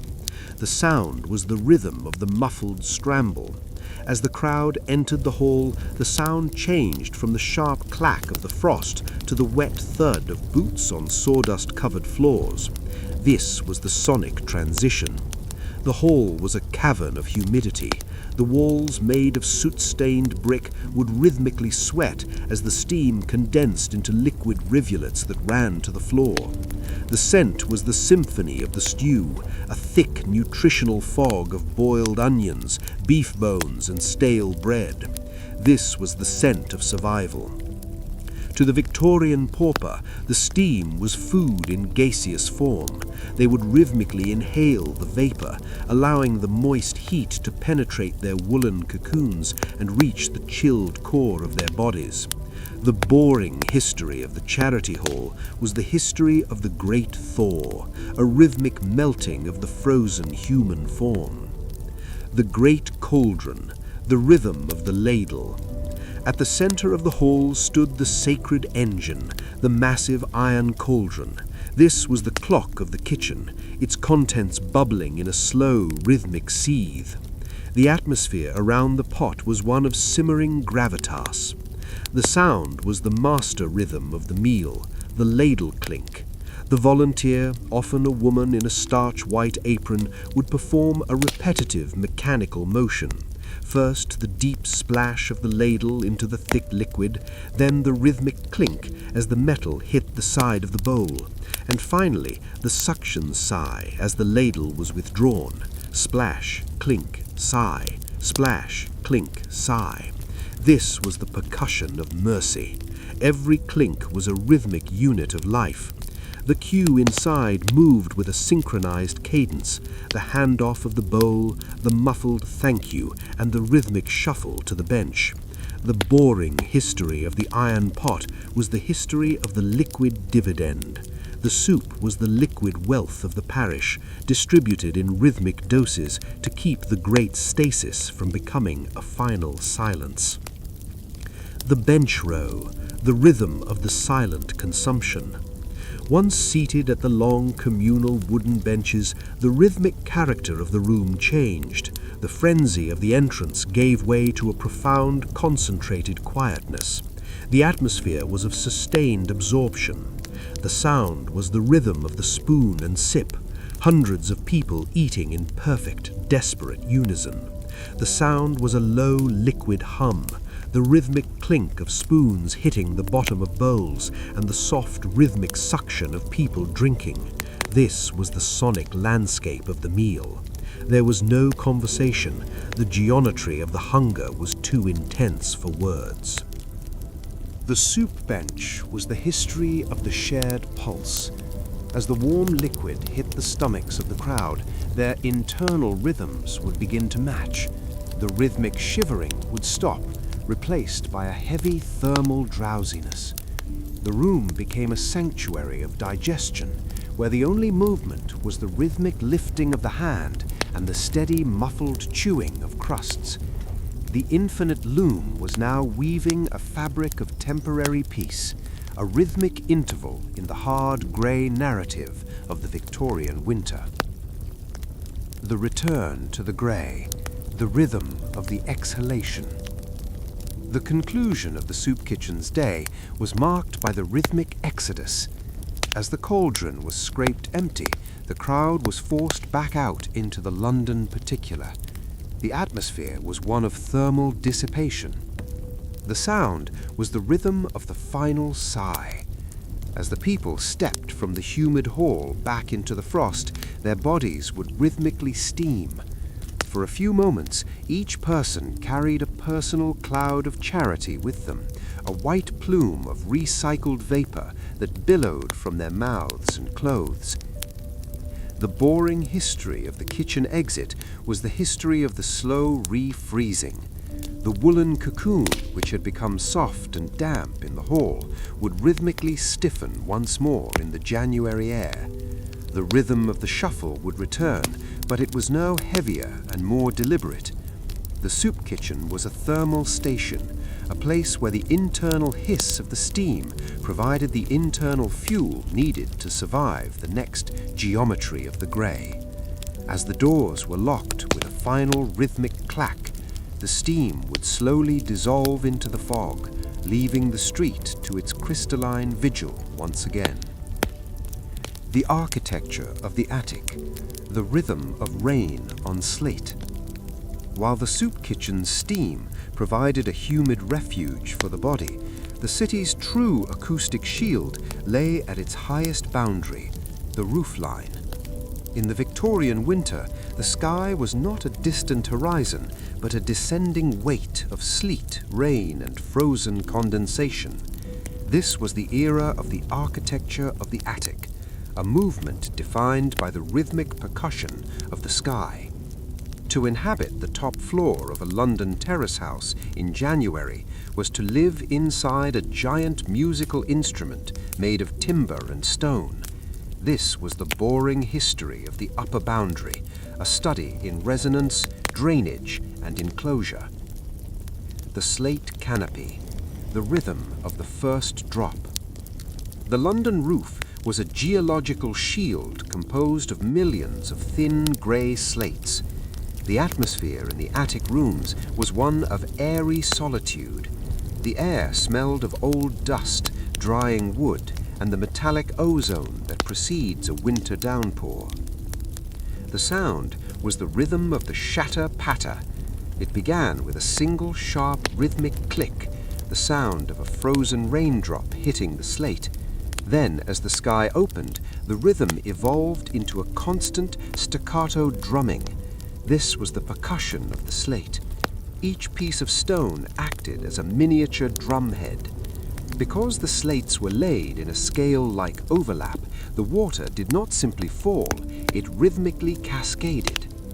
For the American observer, used to the wooden shingles of the Midwest, the slate symphony was heavier and more melodious. It was a boring history of mineral contact. The sound was a rhythmic tink-tink roar, a sound that was hard and bright at first, then softened and deepened as the slates became saturated with moisture. The attic was a sanctuary of sound, where the infinite loom of the rain was weaving a liquid roof over the city. The lead gutter, the rhythm of the metallic gurgle. As the rain left the slate, it was funneled into the veins of the house, the lead-lined gutters and the cast-iron downspouts. The atmosphere around the dormer windows was one of hydraulic urgency. The sound was the rhythm of the deep guttural swallow. This was the low-frequency counterpoint to the high-frequency drumming on the roof. As the water gathered volume, it created a rhythmic glug-glug hiss in the lead channels. Glug, hiss, splash. This was the sound of the drainage. The boring history of the cast-iron pipe was the history of the vertical descent. Every few seconds, a pocket of air would be trapped in the downspout, creating a rhythmic thump and echo that vibrated through the brick walls of the house. To the person lying in bed in the attic, the house felt fluid. It was as if the geometry of the grey was being rhythmically melted and carried away to the sewers. The sound was predictable and hypnotic, a rhythmic chime and gurgle that measured the intensity of the storm. The skylight's vigil, the rhythm of the icy sting. For many attic dwellers, the clerks, the seamstresses, and the artists, the only view of the world was through the skylight. This was the eye of the attic. The atmosphere was of icy translucency. The sound was the rhythm of the sharp, crystalline scrape. When the rain turned to sleet, the sound changed from a muffled drumming to a violent, rhythmic hiss. Thousands of tiny ice particles would hit the glass like a rhythmic sanding. Scritch, scritch, scritch. This was the rhythm of the sting. The Victorian skylight was the history of the distorted lens. As the sleet hit the glass, it would create a rhythmic blur, turning the gas-lit streets below into shifting amber smears. The sound was acoustically aggressive, a rhythmic tapping of a million fingernails trying to enter the room. This was the ultimate barrier. Inside, the woolen cocoon was absolute. Outside, the architecture of the attic was fighting a war of friction against the frozen breath of the sky. The timber creak, the rhythm of the thermal contraction. Underneath the slate and the lead, the skeleton of the house, the massive oak and pine rafters, participated in the rhythm of the cold. The atmosphere was one of structural groaning. The sound was the rhythm of the slow, heavy pop. As the temperature in the attic dropped, the wood would contract against the cold stone walls. This was the internal pulse of the building, a rhythmic creak and snap that happened every few minutes. Creak, snap. It sounded like the joints of a great giant settling into sleep. This was the boring history of the thermal movement. The house was alive and breathing. The rhythmic sighing of the wind through the gaps in the eaves provided the melodic overlay to the percussive pop of the timber. To the inhabitant, these sounds were reassuring. They were the sounds of stability. The house was flexing its muscles against the weight of the winter, a rhythmic resistance that had endured for a century. The final drip, the rhythm of the post-storm echo. As the rain cloud passed and the London particular returned to claim the rooftops, the architecture of the attic entered its final, most delicate phase. The atmosphere was one of damp, chilled equilibrium. The sound was the rhythmic single-drop percussion. Long after the storm had ended, the water would continue to drip from the eaves onto the stone sills below. This was the liquid metronome. Drip, tink, drip, tink. The sound was crystal clear in the silent, cold air. The boring history of the after-rain was the history of the echoing interior. The attic room, now silent from the drumming, would magnify this final drip. It was a rhythmic lullaby, a sound of decline and rest. The infinite loom had finished its water weave. The slate was now static and glistening. The lead was cold and still, and the timber had finished its rhythmic settling. The attic was a cocoon above the clouds, a place where the rhythm of the sky had been translated into the rhythm of sleep. The citizen, tucked under a heavy mountain of blankets, would drift off to the final faint tink of the rain, safe within the enclosure of the stone and the slate. The frozen garden, the sleeping statues of the rural parks. As the architecture of the attic provided a percussive shield for the private home, the public soul of London found its midwinter expression in the static geometry of its great parks. In the 19th century, Hyde Park, Kensington Gardens, and St. James Park were not merely green spaces, they were the lungs of the metropolis. However, in the depth of a Victorian winter, these lungs seemed to hold their breath. This was the era of the frozen garden, a movement defined by absolute botanical stasis. To walk through the Serpentine in January was to enter a world where the infinite loom of nature had ceased its weaving, leaving only the skeleton of the landscape to vibrate in the cold. The iron boundary, the rhythm of the ring and click. The entry into the frozen garden was marked by the rhythmic transition of the perimeter. The atmosphere was one of expanding silence. The air, filtered by the leafless trees, was colder and sharper than the soot-laden air of the streets. It smelled of frozen sedge, bitter bark, and the mineral purity of a winter sky. The sound was the rhythmic iron gating. The massive cast-iron gates of the parks were closed at dusk with a rhythmic clang and lock. During the day, the sound was the rhythmic click of the smaller turnstiles. Click, whir, click. This was the sonic border. Once inside, the granite roar of the iron-rimmed wheels was replaced by a hollow, distant hum. For the American visitor, used to the wild, sprawling forests of the Hudson Valley, the London Park was a disciplined wilderness. It was a boring history of geometric silence.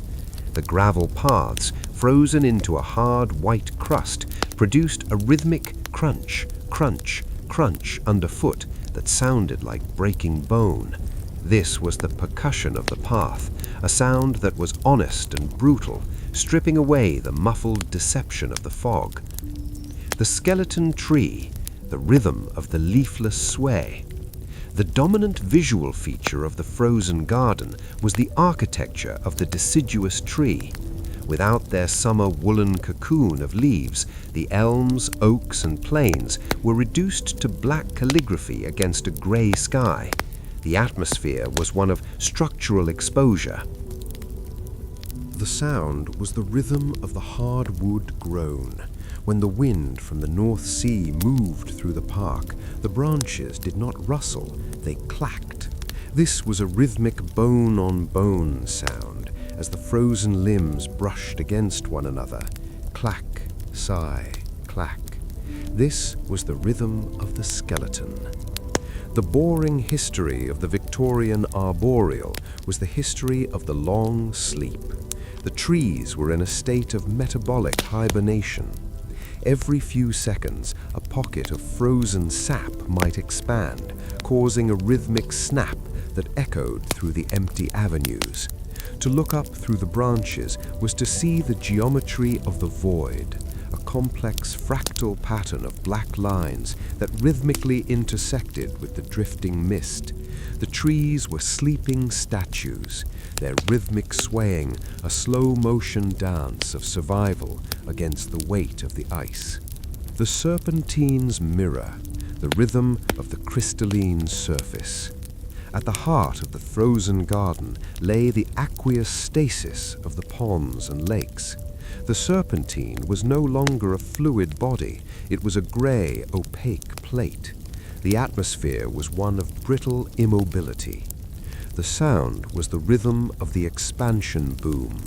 As the sun, a weak orange ghost, warmed the surface of the ice and the night air then cooled it, the lake would speak.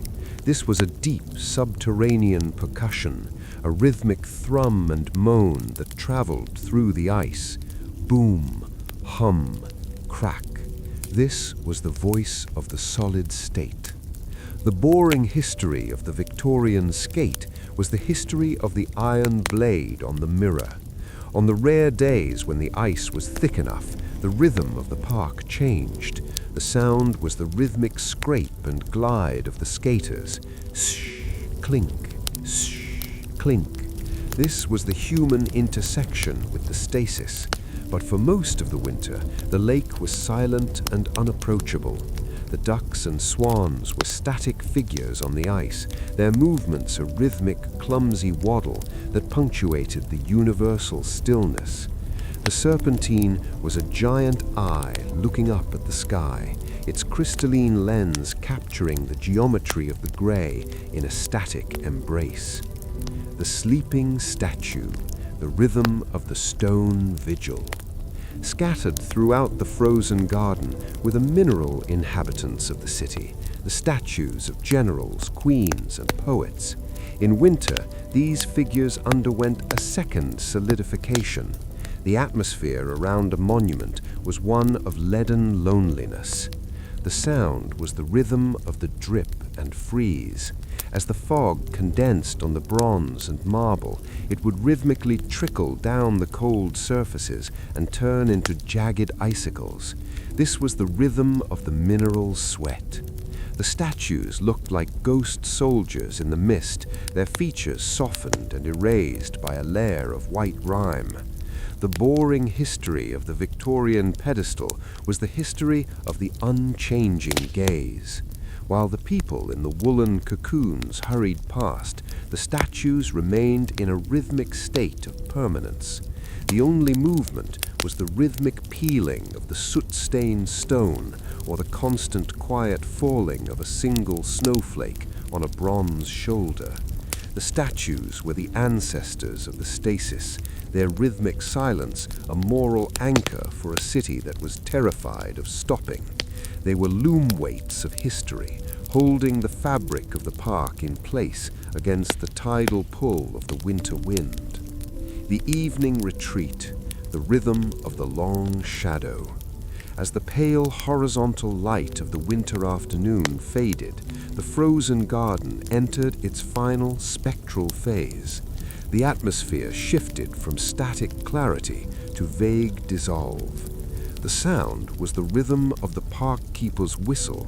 To signal the closing of the gates, the keepers would move through the avenues, their whistles creating a piercing rhythmic trill that cut through the silence. Tweet, tweet, tweet, tweet. This was the signal of exclusion. The boring history of the park dusk was the history of the closing of the eye.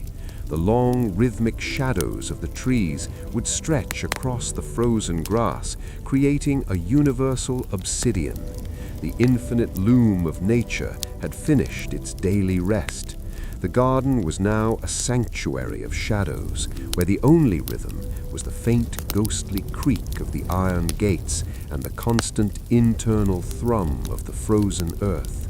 The citizen, stepping back through the turnstile and into the gaslight flicker of the street, felt the heavy stillness of the garden in their bones, a rhythmic peace that reminded them that even in the heart of the Great Stasis there was a sleeping life waiting for the rhythm of the thaw. The Victorian skylight was the history of the distorted lens. As the sleet hit the glass, it would create a rhythmic blur, turning the gaslit streets below into shifting amber smears. The sound was acoustically aggressive, a rhythmic tapping of a million fingernails trying to enter the room. This was the ultimate barrier. Inside, the woolen cocoon was absolute. Outside, the architecture of the attic was fighting a war of friction against the frozen breath of the sky. The timber creak, the rhythm of the thermal contraction. Underneath the slate and the lead, the skeleton of the house, the massive oak and pine rafters, participated in the rhythm of the cold. The atmosphere was one of structural groaning. The sound was the rhythm of the slow, heavy pop. As the temperature in the attic dropped, the wood would contract against the cold stone walls. This was the internal pulse of the building, a rhythmic creak and snap that happened every few minutes. Creak, snap. It sounded like the joints of a great giant settling into sleep. This was the boring history of thermal movement. The house was alive and breathing. The rhythmic sighing of the wind through the gaps in the eaves provided the melodic overlay to the percussive pop of the timber. To the inhabitant, these sounds were reassuring. They were the sounds of stability. The house was flexing its muscles against the weight of the winter, a rhythmic resistance that had endured for a century. The final drip, the rhythm of the post-storm echo. As the rain cloud passed and the London particular returned to claim the rooftops, the architecture of the attic entered its final, most delicate phase. The atmosphere was one of damp, chilled equilibrium. The sound was the rhythmic single-drop percussion. Long after the storm had ended, the water would continue to drip from the eaves onto the stone sills below. This was the liquid metronome. Drip, tink, drip, tink. The sound was crystal clear in the silent, cold air. The boring history of the after-rain was the history of the echoing interior. The attic room, now silent from the drumming, would magnify this final drip. It was a rhythmic lullaby, a sound of decline and rest. The infinite loom had finished its water weave. The slate was now static and glistening. The lead was cold and still, and the timber had finished its rhythmic settling. The attic was a cocoon above the clouds, a place where the rhythm of the sky had been translated into the rhythm of sleep. The citizen, tucked under a heavy mountain of blankets, would drift off to the final faint tink of the rain, safe within the enclosure of the stone and the slate. The frozen garden, the static statues of the royal parks. As the architecture of the attic provided a percussive shield for the private home, the public soul of London found its midwinter expression in the static geometry of its great parks. In the 19th century, Hyde Park, Kensington Gardens, and St. James Park were not merely green spaces, they were the lungs of the metropolis. However, in the depth of a Victorian winter, these lungs seemed to hold their breath. This was the era of the frozen garden, a movement defined by absolute botanical stasis. To walk through the Serpentine in January was to enter a world where the infinite loom of nature had ceased its weaving, leaving only the skeleton of the landscape to vibrate in the cold. The iron boundary, the rhythm of the ring and click. The entry into the frozen garden was marked by the rhythmic transition of the perimeter. The atmosphere was one of expanding silence. The air, filtered by the leafless trees, was colder and sharper than the soot-laden air of the streets. It smelled of frozen sedge, bitter bark, and the mineral purity of a winter sky. The sound was the rhythmic iron gating. The massive cast-iron gates of the parks were closed at dusk with a rhythmic clang and lock.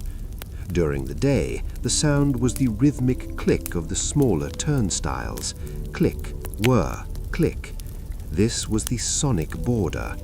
Once inside, the iron-rimmed wheels were replaced by a hollow, distant hum. For the American visitor, used to the wild, sprawling forests of the Hudson Valley, the London Park was a disciplined wilderness. It was a boring history of geometric silence. The gravel paths, frozen into a hard white crust, produced a rhythmic crunch, crunch, crunch underfoot that sounded like breaking bone. This was the percussion of the path, a sound that was honest and brutal, stripping away the muffled deception of the fog. The skeleton tree, the rhythm of the leafless sway. The dominant visual feature of the frozen garden was the architecture of the deciduous tree. Without their summer woolen cocoon of leaves, the elms, oaks, and planes were reduced to black calligraphy against a grey sky. The atmosphere was one of structural exposure. The thaw's first whisper, the rhythmic dissolve of the stasis. The Victorian winter did not end with a sudden burst of spring. It retreated through a series of microscopic fluidities. After months of the Great Stasis, where the city of London felt like a mineral relic locked in a geometry of the grey, there came a morning when the woolen cocoon felt suddenly, inexplicably heavy. This was the era of the thaw's first whisper, a movement defined by the rhythmic transition from solid to liquid. To experience the first day of the thaw in 1880 was to witness the infinite loom of the city beginning to unravel its frozen threads. It was a study in saturated release, where the acoustic sharpness of the frost was replaced by the rhythmic slosh of the return. The softening of the stone, the rhythm of the pavement sweat. The first sign of the thaw was not visual but tactile. The atmosphere was one of clammy emergence. The air, which for weeks had been bone dry and brittle, became heavy and sweet with moisture. It smelled of thawing mud, soot, and the sour breath of releasing earth. The sound was the rhythm of the liquid footfall. The rhythmic crunch, crunch, crunch of the frozen gravel was replaced by a rhythmic squash, squelch, slap. Squash, squelch, slap. This was the sound of the softening. The pavement's frost was sweating. A thin, oily film of water appeared on the surface of the granite setts, making them look like black, glistening jewels. For the pedestrian, this was the boring history of unstable friction. The static security of the ice was gone, replaced by a rhythmic slips and slide. The infinite loom was no longer weaving a rigid path, it was weaving a liquid labyrinth. The sound of the city's feet, once sharp and percussive, became dull and muffled, a rhythmic slop that signaled the death of the crystalline order. The eaves lament, the rhythm of the vertical torrent. As the heat from the coal fire's pulse combined with the warming air, the architecture of the attic underwent a violent de-icing. The atmosphere around the rooftops was one of hydraulic chaos. The sound was the rhythm of the avalanche and drip. Great sheets of saturated snow and rotten ice would rhythmically slough and thump onto the slates below. Slough, thud. This was the rhythm of the gravity reclaim. The gutter rush was the history of the overflow. The lead channels and cast iron downspouts, which had been silent and rigid with ice, suddenly woke up. The sound was a rhythmic roar and gurgle, a sound of mechanical indigestion. The water did not just drip, it poured in rhythmic veins from every gargoyle and cornice. The infinite loom of the sky was now draining the winter into the mouth of the sewer. The city was crying its frost away, a rhythmic splatter and hiss that filled the obsidian alleys with a song of fluidity. The serpentines fracture, the rhythm of the deep crack.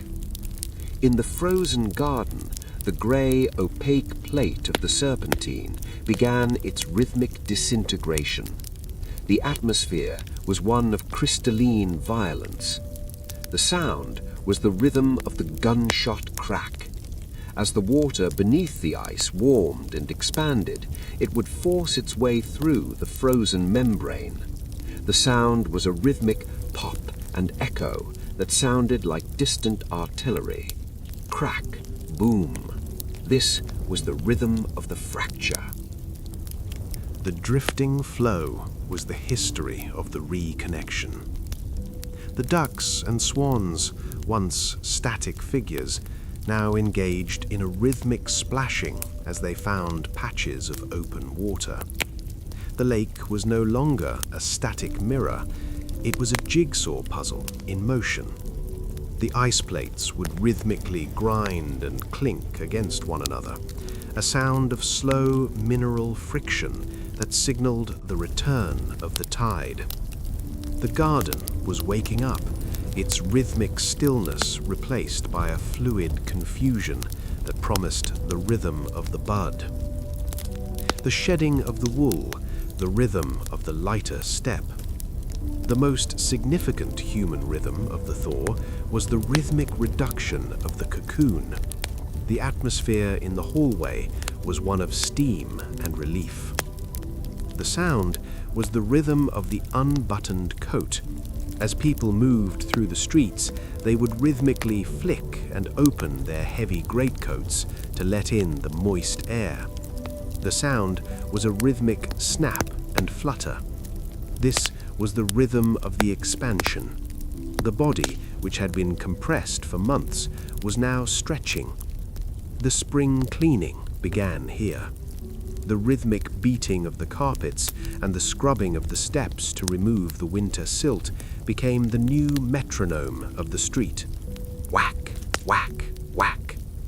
The infinite loom was now weaving a fabric of renewal. The woolen cocoon was being exchanged for the linen shirt, a rhythmic rustle that signaled the end of the thermal war. The citizen felt weightless, their feet rhythmically lifting from the mud with a new spring-loaded energy. The final mist, the rhythm of the golden dissolve. The Great Stasis concluded with a final glowing erasure. As the London particular met the warm, wet air of the thaw, it transformed from a yellow silt into a soft, white radiance. The atmosphere was one of luminous conclusion. The sound was the rhythm of the distant bird song. For the first time in months, the sonic void of the winter was filled with the rhythmic chirp and trill of the sparrows in the eaves. This was the new metronome. The boring history of the Victorian winter was over. The infinite loom had finished its grey chapter and was now winding the bobbin for the green chapter. The hiss of the gaslight seemed fainter in the pale golden dawn. The city of London was no longer a museum of ice, it was a living engine of water and light. As the citizen walked toward the stationary market, now smelling of wet earth and early violets, the rhythm of the thaw became a universal pulse. The Great Stasis had been rhythmically defeated, leaving only the faint, ghostly echo of the frost to linger in the warm, damp shadows of the memory. That is where the true spirit of the Great Stasis, a rhythmic history of Victorian London winters, rests. And as we close tonight's story, I want to thank you for being here, for listening, and for keeping these histories alive. If you've enjoyed this journey through time, consider subscribe, like, comment, and share, where we continue to explore the stories, traditions, and mysteries behind the celebrations that shape our world. Your support helps keep the lantern burning, illuminating the past so that its warmth can reach the present. Until next time, may your nights be peaceful, your hearths bright, and your heart filled with gratitude, and I pray for your success and abundance. Have a wonderful night.